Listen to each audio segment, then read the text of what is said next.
Olá, que Deus abençoe a sua vida sempre, todos os dias. Eu queria falar um pouco sobre a fé, porque a fé, ela é o ponto de contato entre a pessoa e Deus. E sem fé é impossível alcançar a Deus. Nós não vemos a Deus, mas Ele existe. E o único meio de ligação entre nós e Deus é a fé. E é disso que nós vamos falar um pouco agora. Certamente você já ouviu falar sobre a fé e do que ela é capaz.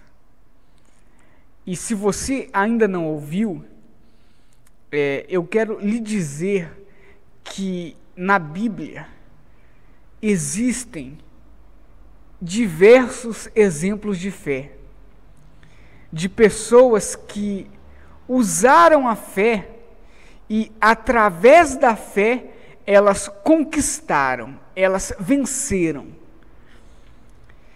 E a vitória que elas queriam não veio através de mágica, ou não veio trazida pelo vento, não veio apenas por vir, mas essas conquistas, essas vitórias, elas foram provocadas por aqueles que usaram a fé. Eu ouço muito falar sobre os planos de Deus. Há quem esteja sofrendo, por exemplo, doente, ou com um problema sentimental, ou com um problema na família e até econômico, e essa pessoa acredite que o seu problema ou o seu sofrimento faz parte do plano de Deus, que aquilo que a pessoa está passando, ela acredita que Deus quer que ela passe por aquilo, e a pessoa ela se acomoda nessa situação e ela não faz nada para mudar. Como eu acabei de dizer, na Bíblia existem diversos exemplos de pessoas que provocaram o milagre. Pessoas que eram escravas e que foram libertas através da fé. Pessoas que eram doentes, que viviam sendo oprimidas por espíritos do mal, espíritos malignos, e que através da fé foram curadas. E o mesmo Deus do passado é o Deus de hoje. Ele não mudou.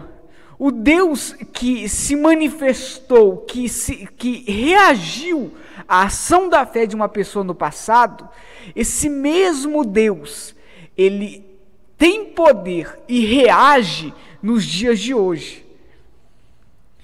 E eu quero frisar a você que nenhum problema é o plano de Deus, muito menos é o karma, a cruz ou a provação.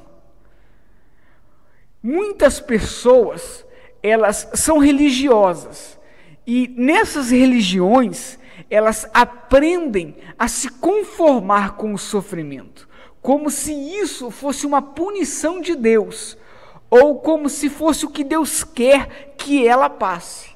E isso não é verdade.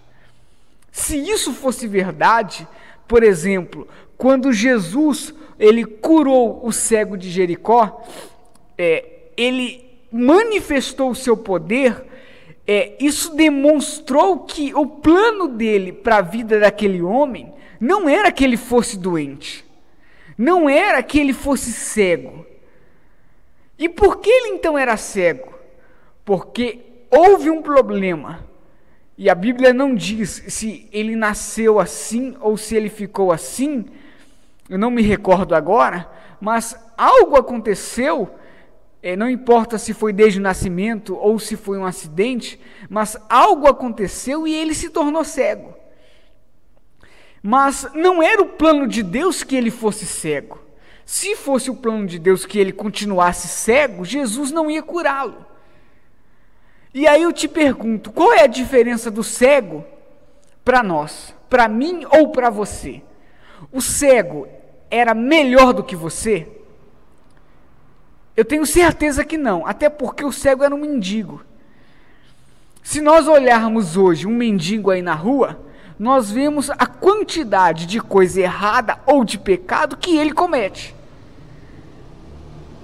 Não come, pede dinheiro e gasta naquilo que não deve. Não toma banho, só se mete em más companhias. Só vive naquilo que não presta. E o cego, ele também vivia dessa forma. O cego que Jesus curou. E mesmo assim, Jesus o curou. E talvez a pessoa pense que por ela ser pecadora, ou por ela não ouvir a Deus, então o que ela está passando é uma punição, ou o que Deus quer que ela passe. E se isso fosse realmente assim, acontecesse sempre dessa forma, ou acontecesse dessa forma, então Jesus não curaria o cego. Mas Jesus o curou. E Jesus o curou porque o cego creu. Porque o cego fez o poder de Deus se manifestar. Tanto é que está escrito que o cego clamou diversas vezes, e cada vez mais alto, até que Jesus parou e o chamou. E aí eu pergunto, o cego estava gritando, e os discípulos ouviram. A Bíblia diz que desde a primeira vez os discípulos ouviram, e Jesus estava junto com os discípulos. Então, da mesma forma como os discípulos de Jesus ouviram, Jesus também ouviu. Mas por que ele não parou? Porque precisava haver a demonstração da fé. E o cego demonstrou a fé através da perseverança, através da insistência. Ele clamou e Jesus não parou. Então o que ele fez? Ele clamou mais alto. E aí Jesus não parou. E aí ele clamou mais alto ainda. E assim sucessivamente até Jesus parar.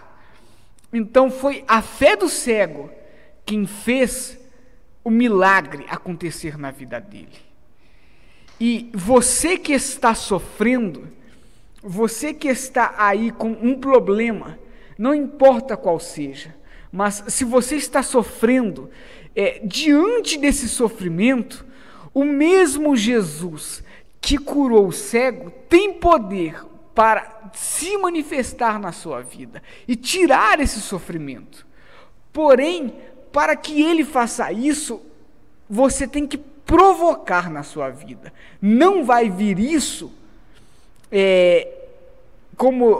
isso não vai vir de mão beijada, ou não vai vir servido numa bandeja pronto para você.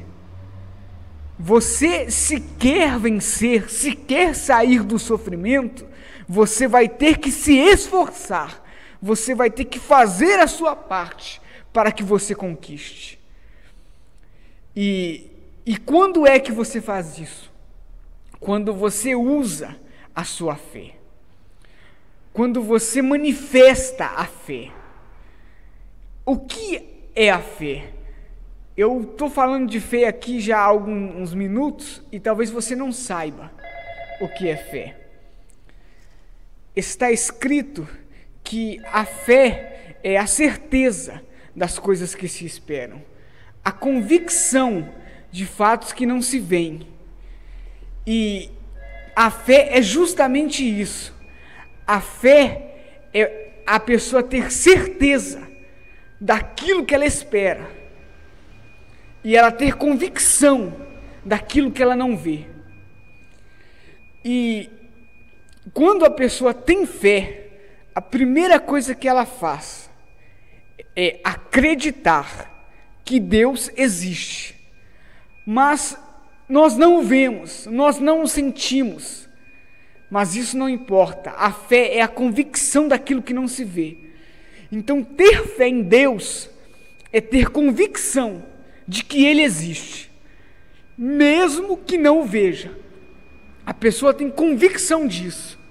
E a partir daí, para que ela vença, para que ela conquiste, então ela tem que fazer a sua parte, ou seja, usar a fé que ela possui em Deus. E isso quer dizer pegar a fé dela, pegar a certeza e a convicção daquilo que ela não vê e pedir, e ir até Deus e pedir aquilo que ela quer, crendo que Deus vai fazer. E ter convicção a partir do momento em que ela pedir que Ele vai fazer. Mas e se a pessoa orar e não acontecer nada? Ela vai orar de novo. E se não acontecer? Vai de novo e vai de novo até acontecer. Isso é ter fé.